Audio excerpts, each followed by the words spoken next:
जो आपके सीनियर नेता हैं, शायद उनको थोड़ा कष्ट हुआ।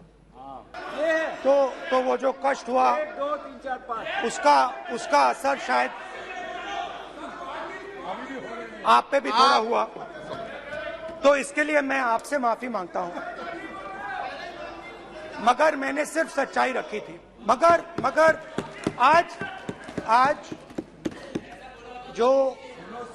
जो मेरे बीजेपी के मित्र हैं, आज आपको डरने की जरूरत नहीं है, डरो मत, क्योंकि आज जो मेरा भाषण है, डरो मत। और आप कोई घबराने की जरूरत नहीं है। आज मैं अपना भाषण, मेन जो भाषण है वो अदानी जी पे नहीं बोलने जा रहा हूं। आप छोड़िए, तो आप रिलैक्स कर सकते हैं, आप शांत रह सकते हैं, क्योंकि मेरा भाषण आज दूसरी डायरेक्शन में जा रहा है। जो शब्द रूमी ने कहा था, जो शब्द दिल से आते हैं वो शब्द दिल में जाते हैं। तो आज मैं दिमाग से नहीं बोलना चाह रहा हूं, मैं दिल से बोलना चाह रहा हूं। 1-2 गोले जरूर मारूंगा, मगर इतना नहीं मारूंगा। तो आप रिलैक्स कर सकते हैं। डरिए मत, डरिए। पिछले साल 130 दिन के लिए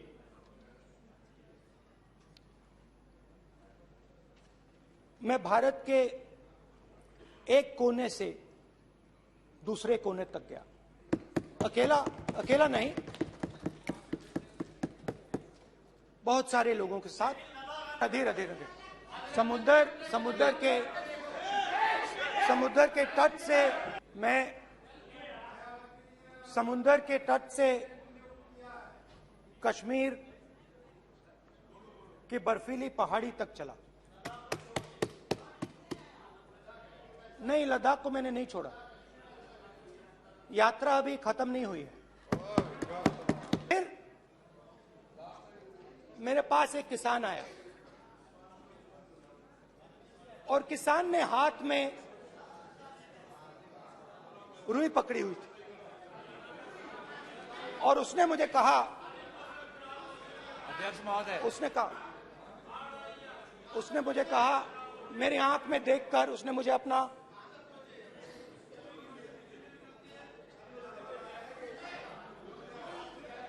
वो रुई का बंडल दिया और उसने कहा, राहुल जी, यही बचा है मेरे खेत का यही बचा है और कुछ बचा नहीं है। मैंने उससे, जो मैं नॉर्मली सवाल पूछता था, भैया आपको बीमा का पैसा मिला, वो पूछा। बीमा का पैसा मिला, वो पूछा। और किसान ने मेरा हाथ पकड़ा। किसान मुझे कहता है कि नहीं राहुल जी, मुझे बीमा का पैसा नहीं मिला, हिंदुस्तान के बड़े उद्योगपतियों ने वो मुझसे छीन लिया।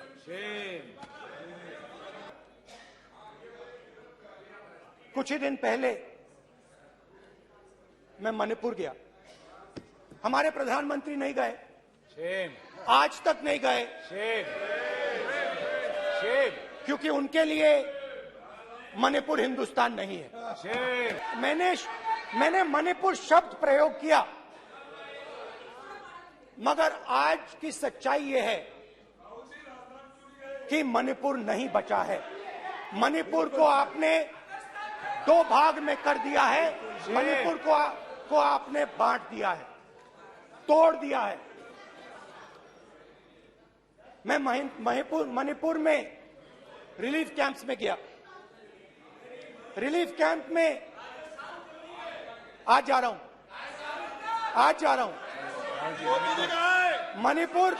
मणिपुर में रिलीफ कैंप में मैंने महिलाओं से बात की और मणिपुर के कैंप्स में मैंने महिलाओं से बात की, बच्चों से बात की, जो हमारे प्रधानमंत्री जी ने आज तक नहीं किया। एक महिला मुझे कहती है, मैंने उनसे पूछा, बहन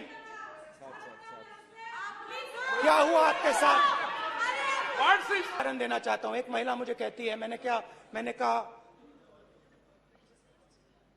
क्या हुआ तुम्हारे साथ?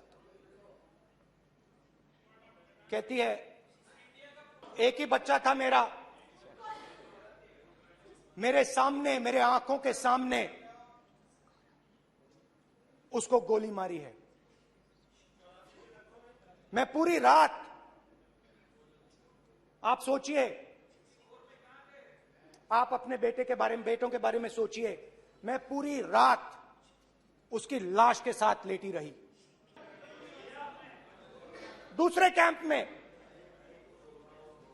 मैं, एक महिला मेरे सामने आती है, मैं उससे पूछता हूं तुम्हारे साथ क्या हुआ, क्या हुआ तुम्हारे साथ?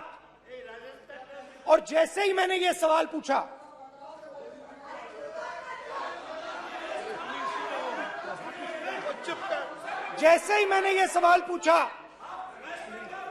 आप महिला का दर्द नहीं सुन सकते। जैसे ही मैंने उससे सवाल पूछा तुम्हारे साथ क्या हुआ, शर्म नहीं है तेरे को?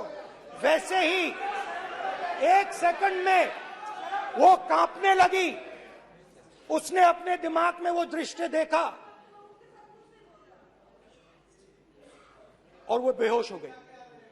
मेरे सामने कांपती हुई बेहोश हो गई। तो ये मैंने आपको सिर्फ 2 उदाहरण दिए हैं। स्पीकर सर, इन्होंने मणिपुर में हिंदुस्तान की हत्या की है, सिर्फ मणिपुर की नहीं, हिंदुस्तान की हत्या की है। इनकी राजनीति ने मणिपुर को नहीं, हिंदुस्तान को मणिपुर में मारा है। हिंदुस्तान को कत्ल किया है, हिंदुस्तान का मर्डर किया है मणिपुर में।